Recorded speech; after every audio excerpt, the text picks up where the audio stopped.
Olá, tudo bem com vocês?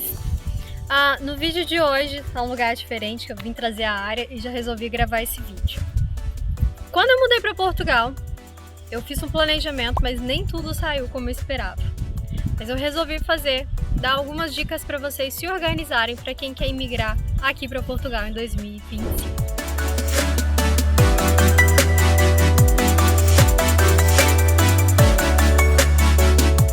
Dica número 1: financeiro. Você tem que se organizar financeiramente falando. A gente trouxe uma reserva muito boa, já falei pra vocês. Mas mesmo assim eu acho que eu poderia ter trago mais, porque no início a gente gasta muito com calção. Sempre quando a gente vai arrendar uma casa, a gente tem que dar um ou mais calções, né? Você precisa também de documentação. E aqui tá cada dia mais difícil. E infelizmente, em alguns casos, a gente tem que recorrer a advogado. E assim, gente, advogado tá cada dia mais caro. Cada pessoa eles cobram um valor, nunca tem uma tabela fixa para os clientes.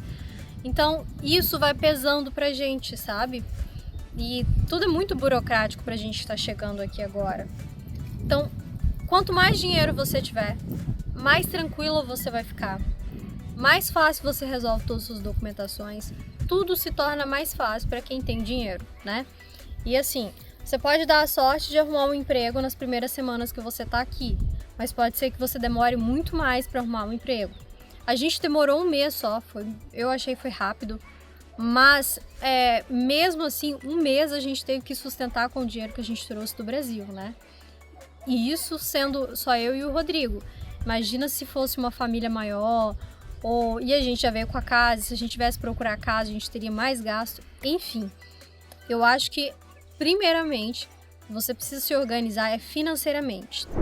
Dica número 2: pesquise a região que você vai morar. Eu falei para vocês como que eu arrumei o emprego e falei sobre a questão do currículo. Então, você precisa ter em mente o que você fazia no Brasil, o que talvez você possa fazer aqui, né? Para tentar dar uma organizada para achar melhor um lugar para você trabalhar. E a questão, Lisboa, você ganha bem mais do que outras cidades do interior, tudo mais, mas o arrendamento é muito caro. Então você precisa colocar isso também para ver se vale a pena ir para uma capital. Mas você pode trabalhar em Lisboa e pode morar num lugar menor. Então se organizem. Uma coisa que eu fiz e que eu achei que foi maravilhoso, eu não faria diferente, é a questão do relocation. Eu falei para elas as regiões que eu mapeei algumas, falei, olha, Pombal, eu lembro que eu falei Pombal, Grandola, e falei Viseu e mais alguma, eu não me lembro qual foi a outra região que eu falei com ela, para ela achar arrendamentos. Falei o valor, que era no máximo 500 euros, que eu não ia pagar mais do que isso. Claro que não são casas boas que normalmente ela manda para você, mas são casas que dá para morar e que tá tudo certinho, né? E aí ela me deu o Pombal, me deu a localização, tudo, ela passou tudo certinho. Eu deveria ter pesquisado um pouco mais antes. Eu amo aqui onde a gente tá, a gente arrumou um emprego fácil, tava perto da região que eu queria de Pombal, mas uma coisa que eu não fiz foi ter pesquisado melhor as lojas que tem em Pombal, o que eu poderia, que era mais barato, porque quando a gente chegou aqui, eu fui no primeiro mercado, eu fui no Continente e comprei coisa de casa, essas coisinhas básicas assim, sabe? Rodo, vassoura, esfregona, tá? E eu poderia ter ido no Tutti Promo, que era caminho da minha casa e que é quase metade do preço, e eu teria economizado mais.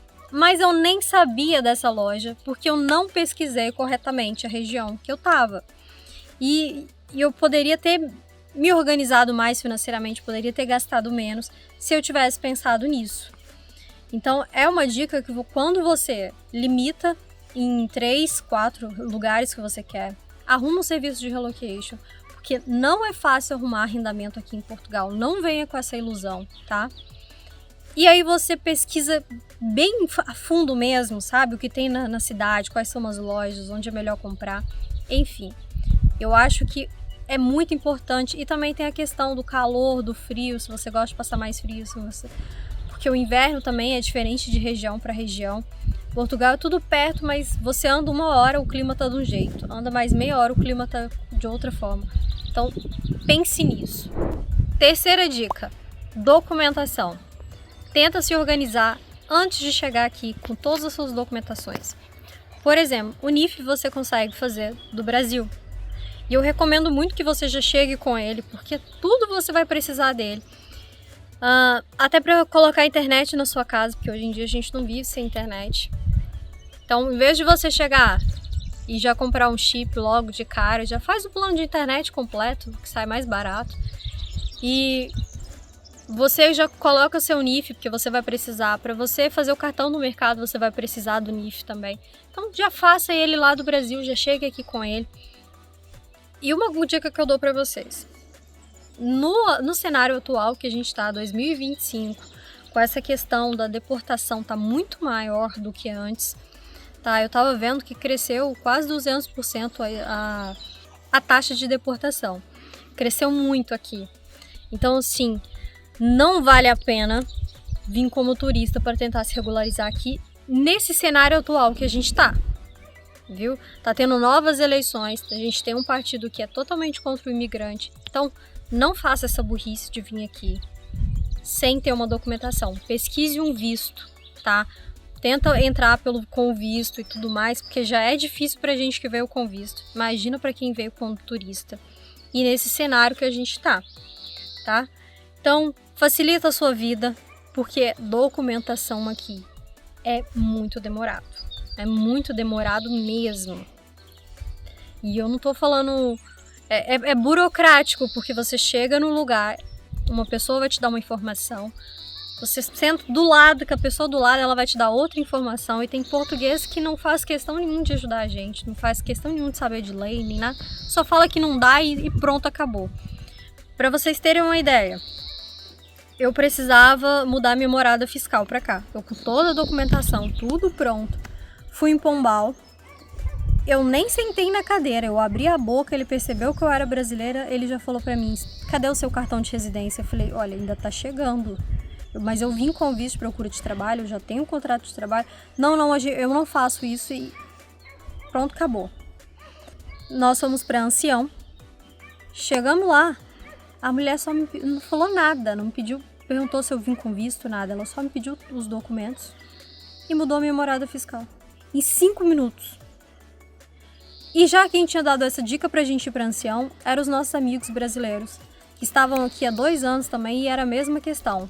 Foram em Pombal, não foram aceitos lá, não quiseram mudar. Chegou em Ancião, a mulher fez na maior boa vontade, menos de 5 minutos. E era uma coisa tão fácil e a gente teve que sair muito mais longe da nossa casa para resolver. Então, venha já com a sua documentação para você não passar esses perrengues, para você não ter esses problemas todos, sabe? Quanto menos problema você tiver, melhor vai ser para você. Próxima dica que eu vou dar para vocês é a rede de apoio. Quando vocês chegarem aqui na região que você escolheu, faça questão de fazer amigos brasileiros por aqui, porque são essas pessoas que vão te ajudar de forma significativa. Lembra que eu falei na dica anterior que quem falou pra gente eram os brasileiros, que não dava para fazer isso lá em Pombal, que era melhor ir para Ancião? Pois é. E são os brasileiros que já passaram por tudo isso, que sabem o melhor lugar para comprar que é barato, tudo, sabe? Porque eles já passaram por isso e eles vão te ajudar. E eu não sei se foi uma sorte nossa ou se é assim para todo mundo, mas a gente teve uma sorte tão grande que aqui no lugar que a gente mora, a gente tem um grupo de brasileiros que são assim, virou nossa família todo mundo. A gente faz Páscoa junto, a gente passa o Natal junto. Tudo que a gente precisa, a gente manda, a gente tem um grupo, a gente manda no grupo. Um sabe dar uma dica. E tá todo mundo o tempo todo assim, se ajudando, sabe? E aqui como a gente tá tudo longe, muita coisa a gente não sabe, não conhece. É importante que a gente tenha essas amizades, essas pessoas do lado da gente para facilitar a nossa imigração. E a última dica que eu vou dar para vocês é entender melhor a cultura do português. A gente tem a ideia que o português de Portugal é muito parecido com o nosso do Brasil. E realmente algumas palavras a gente consegue entender eles. Mas, assim como no Brasil, de região para região, o português muda muito. Muda muito. As pessoas que são mais desse interior aqui onde a gente está, do interiorzão mesmo, é muito mais difícil de você entender do que uma pessoa que é de Lisboa. Por exemplo, eu trabalho com uma portuguesa, que ela fala como se ela fosse brasileira, eu consigo entender praticamente tudo que ela fala. Já a minha chefe, por exemplo, eu tenho dificuldade para entender o que ela fala, porque eu preciso prestar muito mais atenção nela, porque ela fala uma forma um pouco mais difícil. E tem muita palavra que parece com a nossa, mas tem um significado totalmente diferente. Discoteca, durex, propina, tudo isso são coisas que às vezes eles falam e a gente acha uma coisa e é totalmente outra, e aí vira uma confusão. Então, assim, antes de vir, começa a pesquisar sobre a cultura portuguesa, a forma que o costume deles de comer também. Uma coisa que eu acho muito engraçada aqui, que eu reparei muito assim no início, é que eles pegavam, por exemplo, mexerica, kiwi no mesmo prato que estava a comida, sabe? E eu achava muito engraçado, porque a gente come a fruta após as refeições, a gente nunca come junto no mesmo prato, né? E aqui pra eles é super natural isso. Meu colega de trabalho tá sempre comendo, assim, você olha o prato dele, tá cheio de kiwi, mexerica no meio do arroz, do peixe. E tem outros costumes também deles, aqui tem muito evento cultural, né? Eles fazem questão dessa questão da cultura, acho muito bonito. Então, às vezes você precisa pesquisar mais para você não ficar muito solto, sabe? Assim, às vezes a gente olha e fala, nossa, mas por que eles estão fazendo isso? Porque é cultural, sabe? Então, pesquise antes, para você também não chegar aqui e ter um choque de cultura e tudo mais. E para ficar mais fácil de aceitar a forma que são os portugueses também, tá? Eu falo muito isso. Eu sempre falo, né? Os portugueses não são como a gente vê, não são tão mal educados. Infelizmente, eles deixam comentários negativos no vídeo, de formas preconceituosas, mas eu te garanto que não são todos, tá? Eu trabalho com pessoas maravilhosas e também trabalho com pessoas extremamente arrogantes, ignorantes, mas no Brasil também era assim. Então, eu acho que é muito mais o caráter, muito mais a pessoa do que realmente a cultura deles, tá? Se você gostou dessas dicas, curte, compartilha, tá? Não custa nada pra você e me ajuda muito. E também aceito sugestões para gravar os próximos vídeos. Às vezes eu tô tentando gravar um vídeo toda semana e às vezes falta ideia mesmo. Às vezes eu não sei o que vocês gostariam de saber. Então deixa dicas, tá? Deixa nos comentários que aí eu vou ler e vou gravar os vídeos também. Até mais, muito obrigada, tchau, tchau!